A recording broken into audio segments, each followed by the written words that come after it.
Good morning, everyone. Welcome to Black Law UK, my YouTube channel. And today I'm going to be interviewing Elle Machray, the author of Remember.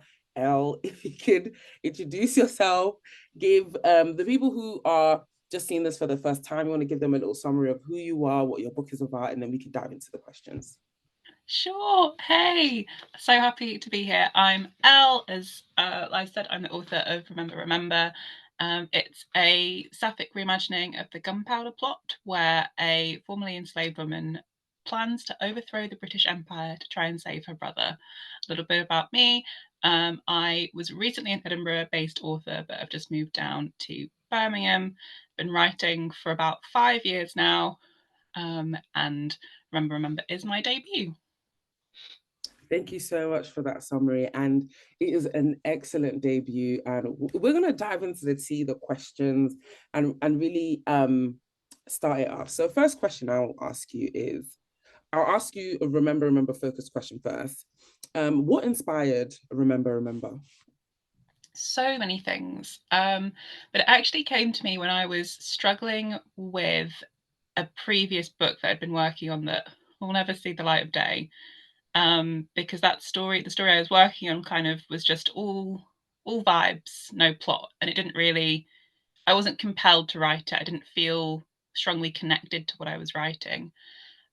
But at the same time, I'd been getting back into poetry, which is something I've written for pretty much my whole life. And I was exploring how I felt about the BLM movement, exploring how I felt about the murder of George Floyd, and really trying to make sense of my experiences as a light skinned Black person, a mixed race person in the UK. And so we were kind of sat on the sofa talking about different ideas, and I thought about maybe writing a story that was set 18th century, something that was connected to the slave trade. And then we were saying, okay, what kind of ideas can we connect to this? And so I was like, well, what if this person tried to recreate the gunpowder plot? And my partner was like, no, that's ridiculous. And I was like, no, I think that's a really, really cool idea. I'm going to explore it. So it was that conversation with my partner and everything that was going on in the world in 2020 and 2021 that really sparked the novel. Mm, that's very beautiful. I think that it's because I think there are so many books that I feel like came from that vein during that time, at least a year, like to 2 years after. And I think to see Remember be in that similar like grouping of being inspired by that event, but yet have something so distinct about it is very beautiful. And I think I really struggled, no disrespect to all those other authors, but I think this was something that was so connected to the history and there was a lot of lessons learned. So I'm like, yeah, sorry, I don't want to talk to I need to not talk too much. Okay, next question. So we're gonna move into a generic one, which is what drew you to kind of like making your debut novel a historical fiction novel? So I've been thinking about this a lot lately because until maybe 3 or 4 years ago, I mostly read fantasy. So when I started writing, I thought I was going to be a fantasy author. But it turns out that I actually just really love world building. I love research and I love getting into the nitty gritty. And so fantasy was cool, but historical, I could really immerse the reader in a real time and place that's really existed. And so historical fiction, I think, is a really good vehicle to really immerse you in the past, but it's also a really good way to explore things that are going on now. Because, I mean, so much has changed since the 18th century, but then all you have to do is open up the news apps on your phone every day or scroll on TikTok and you'll see that not much has really changed. So it's a really good way to kind of examine current situations in through the past. Brilliant. And I think that you really see that and remember through the like plot lines and the characters, particularly like Vincent's story. Like there was, I mean, when we even had the book club session where we were talking about like how do we think things have changed, and we kind of dived into the more socio-political aspects of the book. I think it's very interesting to see even connecting that to the title and how we think of our past, our history, what lessons we can learn from it, and how we can stop things from repeating itself. I think it's a very it's a very flexible genre. I feel like there's a lot you can really dive into. and deal with it. Next question I'm going to ask you is kind of like, what was the most challenging part of writing Remember for you? So I think there were a few things. I think Black history, especially Black British history, has been woefully under researched and woefully written about. So, finding actual stories and actual testimonies from Black people living in Britain during the 18th century was something that was really difficult. And then when I actually did come to reading those testimonies, it was very difficult to sit with, to kind of process and to feel and empathize for the way that they felt and the things that they had experienced. So that was really difficult.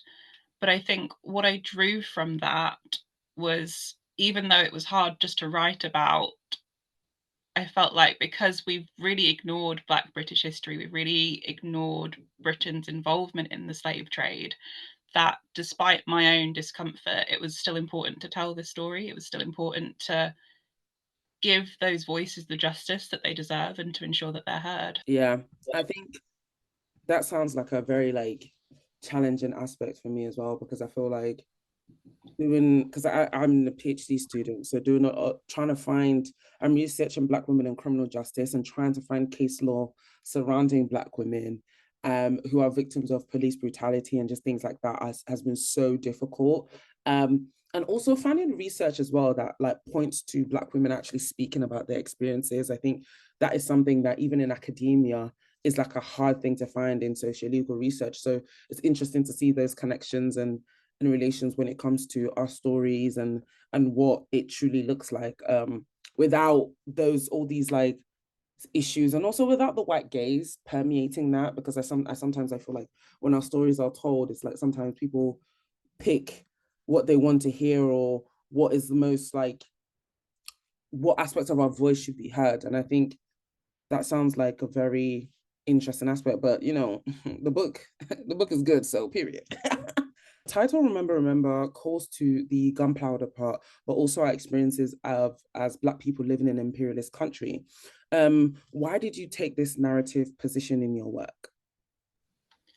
So actually, this again kind of goes back to my love of fantasy. So I love stories about strong women overthrowing empires. And it's like a classic trope in, I guess, YA fiction and fantasy fiction, but it's not something you really see so much in historical. And the other issue I sort of had with a lot of the narratives about these empire overthrowing women is that when they kind of end up falling in love or something gets in the way and they decide, actually, I might not really, I'm going to start maybe siding with Mm, the wrong person here. And I find that so disappointing. So disappointing. So I really wanted to write a story where that doesn't happen, where the person who embarks on their journey, yeah, they changes a lot and they learn a lot, but they stick to the thing that they believe is right the whole way mm, through.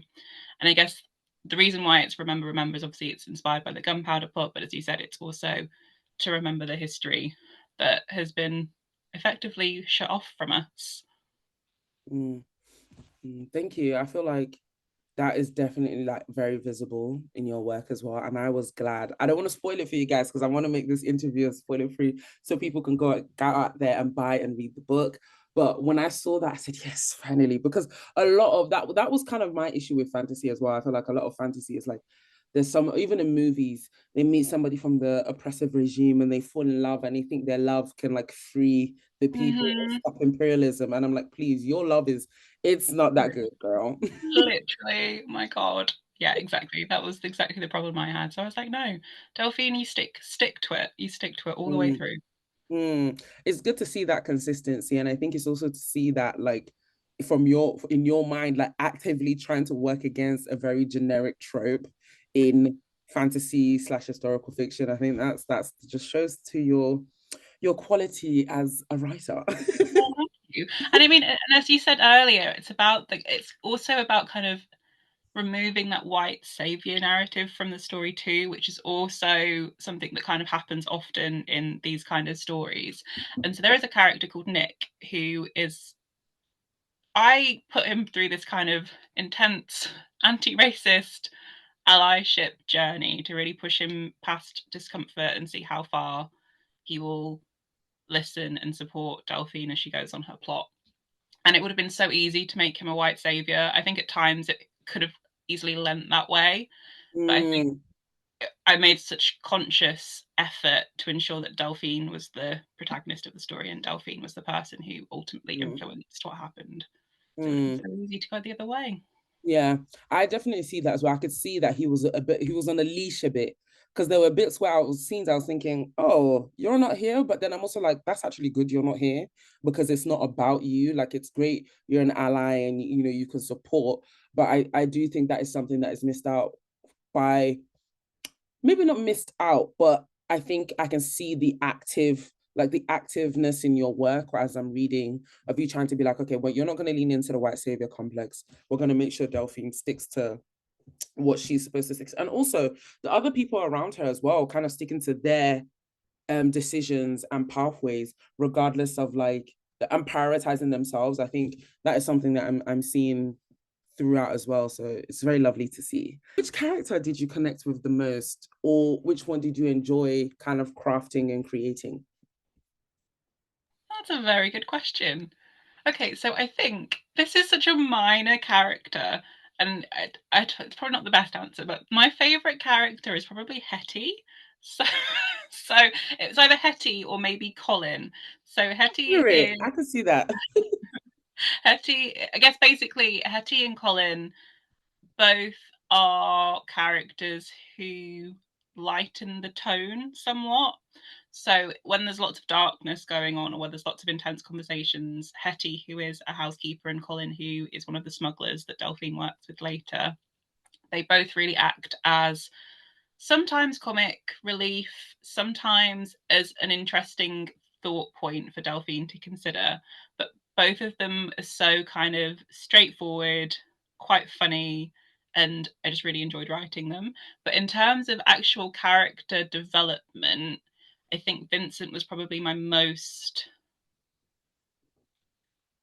difficult character in the sense that he really goes on this journey to start opening up. So like so many black men, he has grown up in a world where his emotions have been pushed down. He must keep going. He must always fight through everything without ever sharing it and carries so much burden himself. And I Mm, think not just black men, but all of us have can really internalize those kind of messages where we're told just to buck up and shut up and just push through. So I really connected to writing Vincent's story because that's something I really struggled with too. mm, And helping Vincent to express his own vulnerabilities with his sister, mm. as he does throughout the first half of Remember, Remember, I think is one of my favorite character arcs in the book.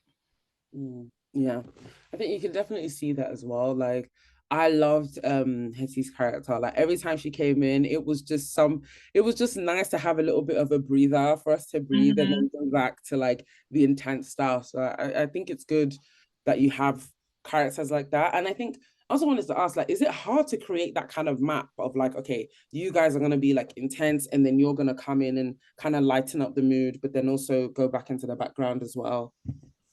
Yeah, so actually, this is something that I did with my editor maybe in the third draft. So we put all the characters into like a giant document with just a block for each of them, and we kind of wrote their character progression, but also how we want the reader to feel during each part of their character journey.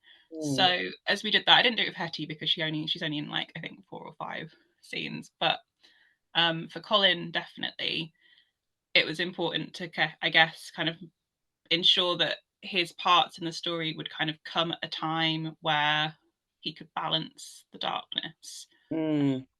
And yeah, he was really fun to write. Yeah. No, For that sounds context, amazing. I Yeah. guess, yeah, for context, Colin is a former Cornish miner who has a very short fuse. He's a gunpowder expert and He's very funny. I love No, him. yeah, I love Colin's character. He's definitely he's got jokes. Do you create believable characters who feel true to their historical context? Okay, so this, I guess, is difficult. So it's, I think I did it to, again, it's my debut. I think I did it to varying degrees of success. So if I think about Delphine's character, so the main character, remember, for her, I really wanted to make sure that she wasn't just hell bent on one thing and she never considered anyone else's opinion and she never did other things. I wanted to make sure that she really kind of thought about all of her experiences and all the experiences of the other characters in the book, kind of as she was going through her journey. And I think by making her quite thoughtful, so I always call Delphine like fiercely compassionate. By making her this fiercely compassionate person, she became more human. She became much more believable when she was doing something that is, no matter how what you want to say about it, is very extreme. So that's what I did with Delphine. But for everyone else, I think it was just, again, I think it was just an exercise in empathy. So there are some characters that I might not agree with throughout the novel. And at the book club, we spoke about Marion. But so Marion is Delphine's boss at the start of the novel. She is where Delphine's working in a bawdy house. So Marion is running the brothel. She's also a black woman who was freed by her enslaver and then married him, opened a brothel. Wild. But Marion's character is very much, I will support you as long as it aligns with my own goals. I'm going to support you if I don't have to put my own neck on the line, or if it's going to profit, or if I'm not going to profit from it. And she doesn't really change much throughout the novel, which leads to some really horrible consequences later on. But I think it's just approaching it in a way that thinking about, well, what would someone actually have done if they were this person, if these had been their experiences, what would be really true to that person? Because I do think about them as people, which sounds silly because they're just characters. No, they're not. They're not just characters at all. They're definitely people. I think they represent like different because Black people aren't a monolith, and I've come across many a Marion. I may not like them, Mhm.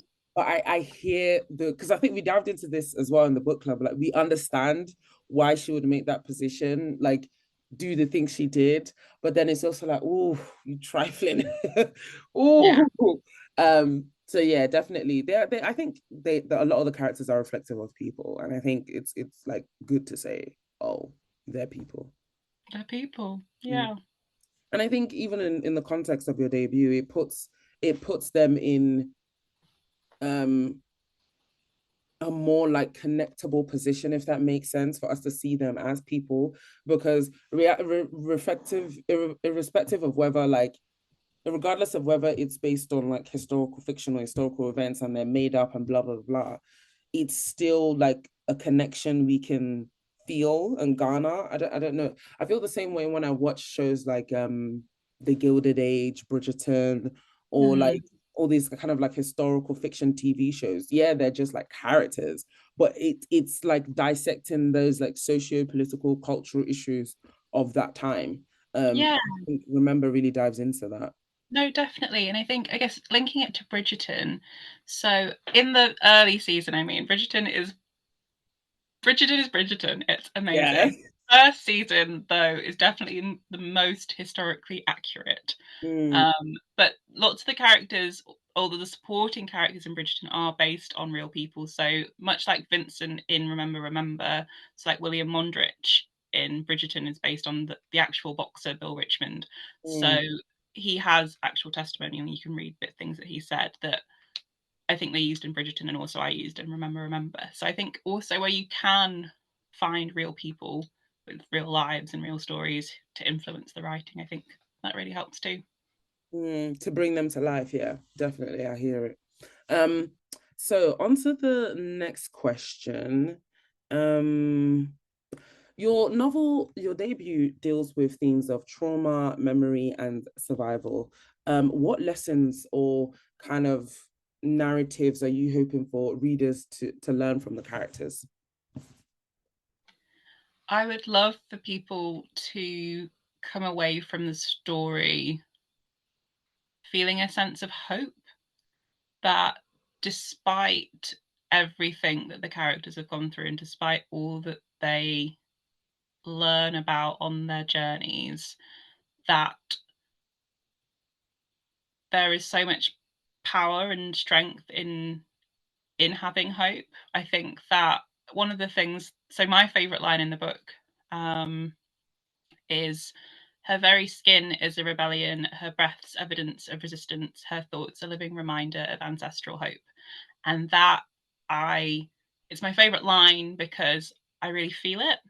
Um, I I think it's wild, one, that we've gone from a place 300 years ago where all these things were happening to the fact that I can now put a book on shelves as a black woman about blowing up a load of privileged white men.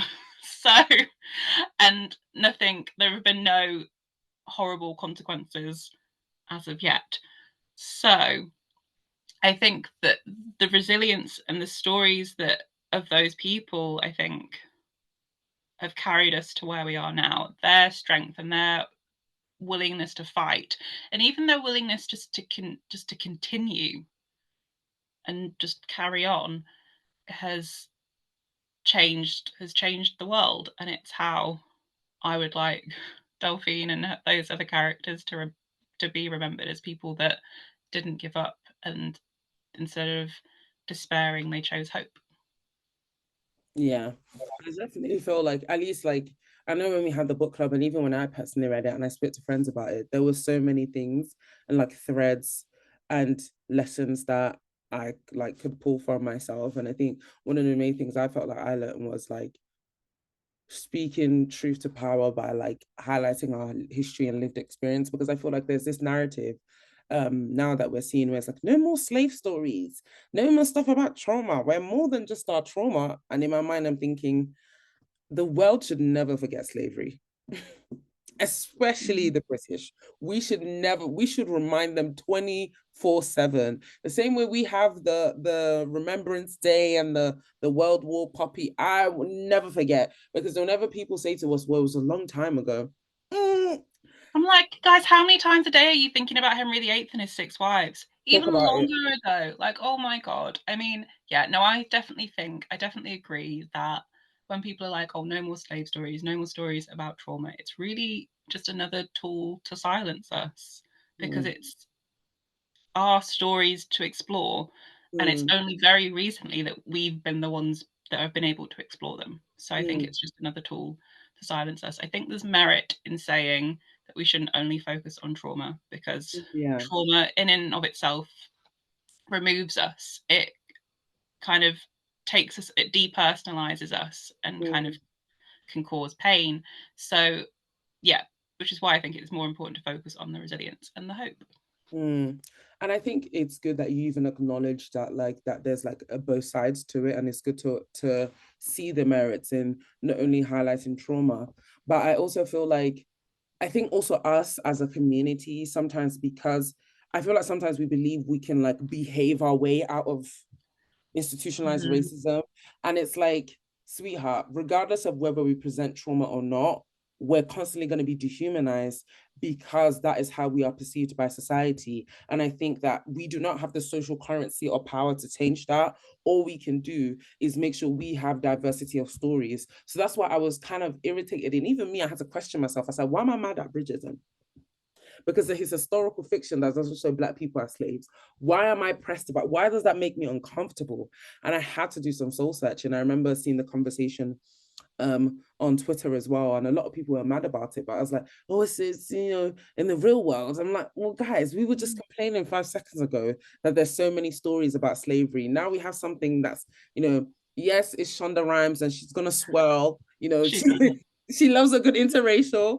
However, I still think that like representation like that is still good to have, because now what there's Gilded Age, there was another one, all these like kind of TV shows that are set in that time. I'm seeing more and more black people that aren't in degrading positions, and I think this Mm-hmm. is what she was clearly trying to do. And I feel like with Remember, I can make connections to that because I can see that there's dignity on the page when it comes to the trauma that they experience, where we're not, it's not this shock factor, this like trauma porn that's used to draw us in.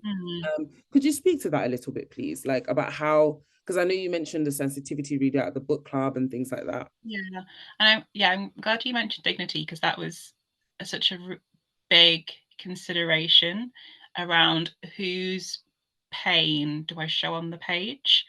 So there are different characters that have gone through different acts of violence throughout the novel, and some of them they kind of dissociate and you kind of remove from it. Some of them really depersonalize themselves as they kind of give their accounts, and then one of them is more graphic, and in my earlier drafts was very graphic in the sense that I was so shocked and horrified by the things that I had found out that I thought I had a duty to make sure that other people knew about them, just to show how horrific things were.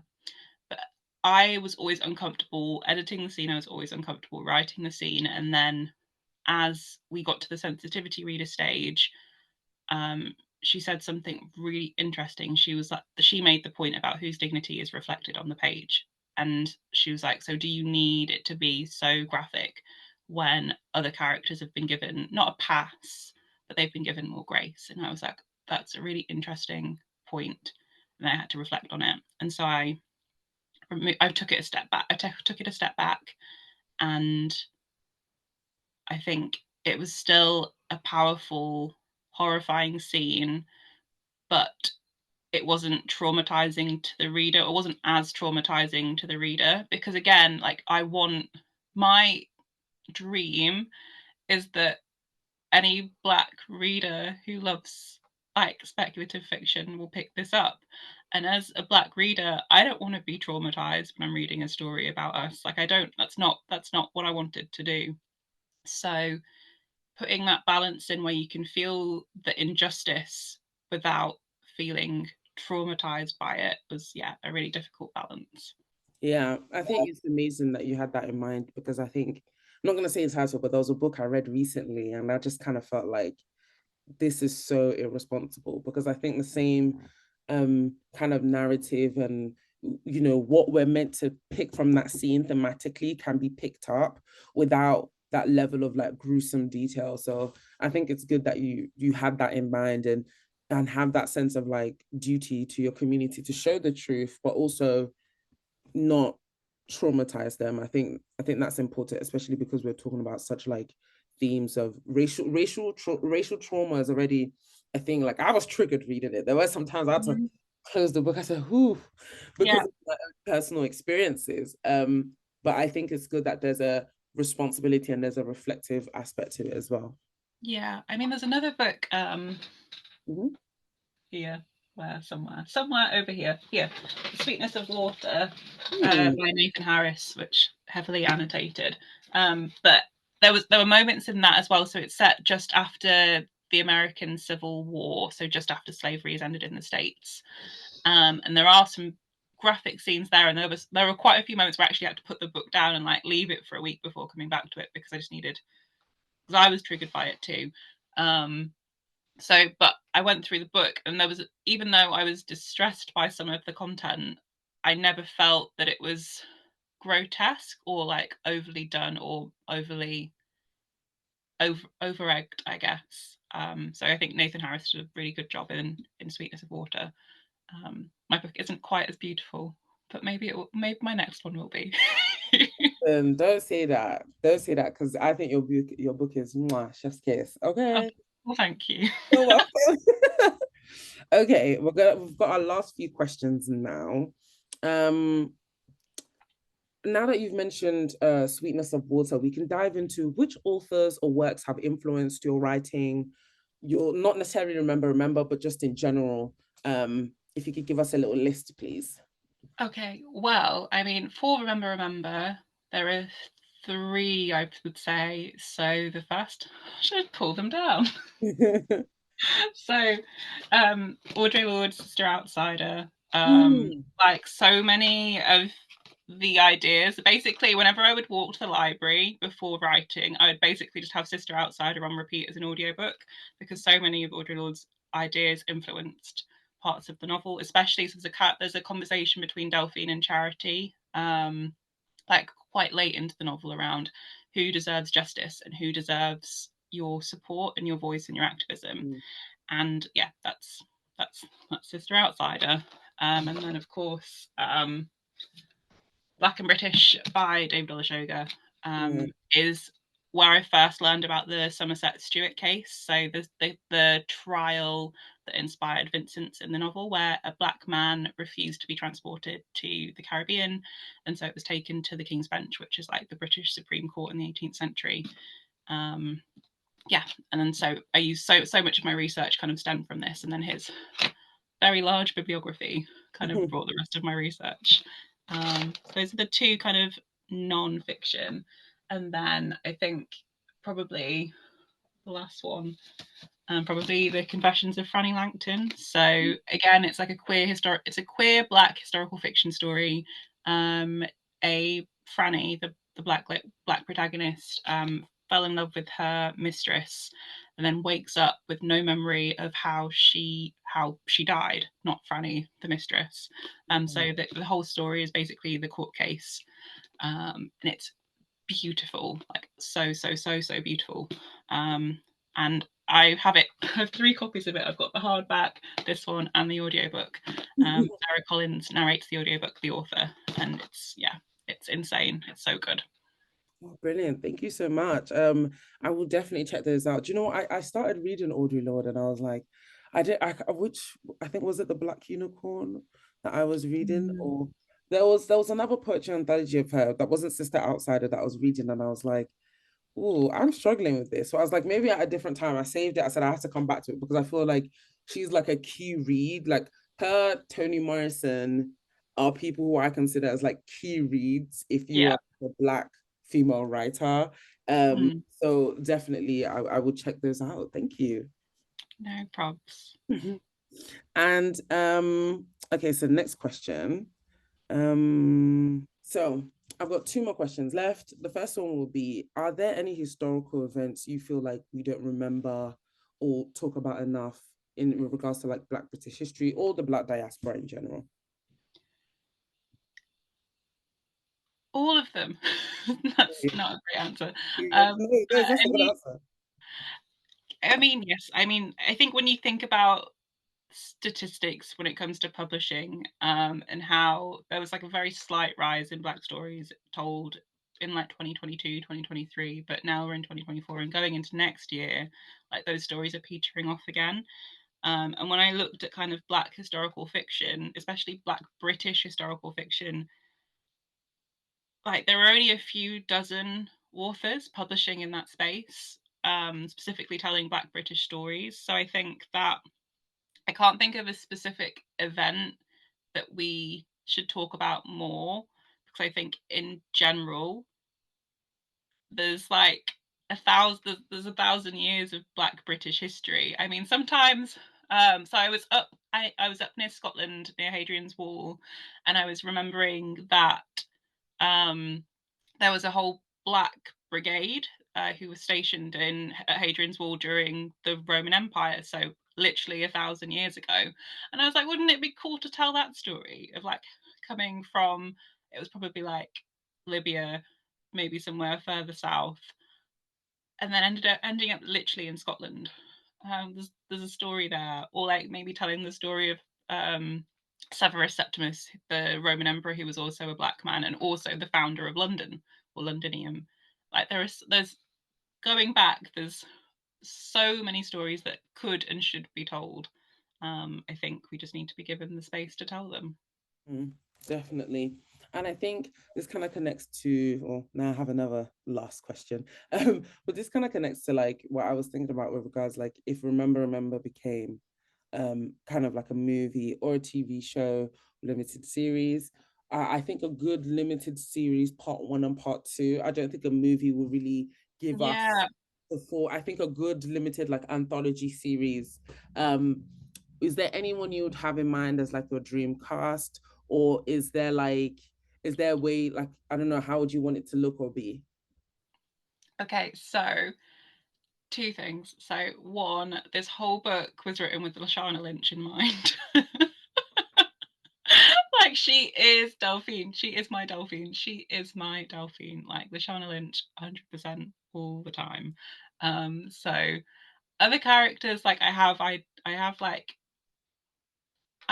there are some actors that I would like to play them, but Lashana Lynch is the only person that I will be like, please, Delphine.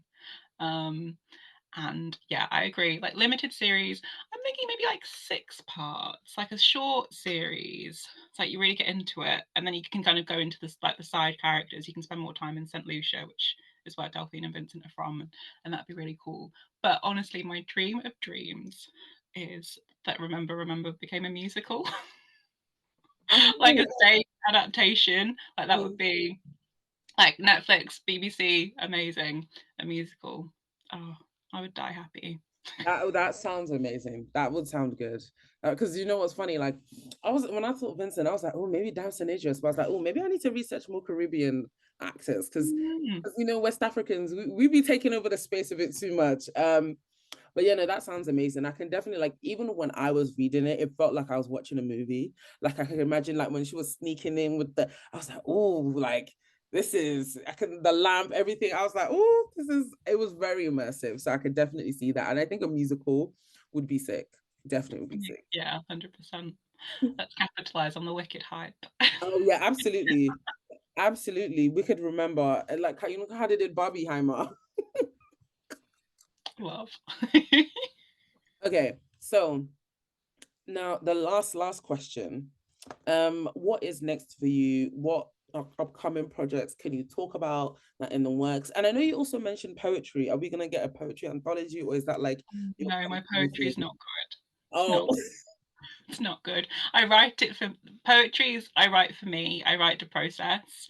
So sometimes when I can't, when journaling doesn't help, I will try poetry instead, and that helps me process too. So my poetry is just for me. it's just for you. I hear it. I hear it. Um, Okay. but in terms of what's next, I'm currently working on a reimagining of Miss Havisham from Grey Expectations. So that famous jilted bride, um, basically writing her revenge story. And she's also falling in love again. And that person is going to be the person that really tips her over the edge and breaks her heart. But after that, my next project that I've literally just started is a Motown romance, which is really fun. So it's about a how do I explain? Well, it's about a guy who wants to be the biggest singer in the world and a woman who wants to be the first Black scientist to win a Nobel Prize. And as they kind of fall in love over the course of their lifetime and fall out of love, it's like a second chance romance where they're brought together and she helps him achieve his dream and tragically, he helps her achieve hers too. You said Yeah. tragically. I don't write happy stories. Oh, Go true. on. True. And do you know what? I do love a tragic story. I mean, yeah, I just love an epic romance. If it's going to make Mm, me cry, if I'm going to read romance, I want to cry, you know? yeah, no, definitely. Well, thank you so much for coming on and talking to me about Remember. I had such a wonderful time reading it, and there were so many lessons I learned. There were things that I could pick up from it, and it connected to also like what I'm trying to, you know, write and research about. So I'm highly grateful for you and your work. Guys, please make sure you go out there. There's a link in my bio. Make sure you grab your copy of Remember today, and get into it and comment your thoughts below if you've read it. What are your thoughts? And make sure to follow Elle on all their social medias. I will be putting it in the bio. And make sure to follow Black Law, guys. Subscribe, like. Thank you so much for coming and have a lovely rest of your day. Bye.